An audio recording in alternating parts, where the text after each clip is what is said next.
Buonasera e ben ritrovati con l'informazione flash di New Sicilia e i principali titoli del pomeriggio. Il Presidente della Repubblica Sergio Mattarella ha tagliato il nastro per l'inaugurazione della scuola elementare Pietro Carrera di Militello in Val di Catania, ristrutturata e adeguata alle norme antisismiche. Ad accogliere Mattarella tra le tante istituzioni il Ministro Musumeci, il Presidente della Regione Schifani e quello dell'Ars Galvagno.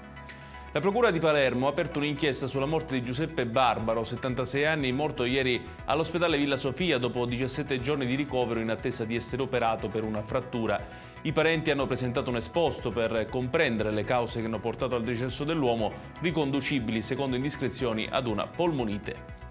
Ma non è l'unico caso, perché anche a Messina, all'ospedale Papardo, sarebbe avvenuta una morte sospetta. Vittima sarebbe un medico di 70 anni deceduto un anno fa dopo un intervento per la sostituzione della valvola mitralica. Si tratta dell'ennesimo esposto presentato da familiari di pazienti del reparto di cardiochirurgia dell'ospedale messinese. La Cassazione ha respinto il ricorso e confermato la condanna a 6 anni e 2 mesi per i cugini Alberto e Filippo Mulè.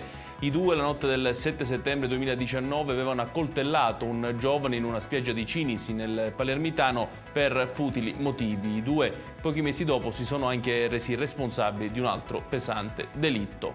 E chiudiamo con il meteo. Un robusto campo di alte pressioni si estenderà domani sull'intera Sicilia, favorendo condizioni di tempo stabile e in gran parte soleggiato su tutto il territorio regionale. Le temperature saranno stazionarie o in lieve calo nei valori minimi.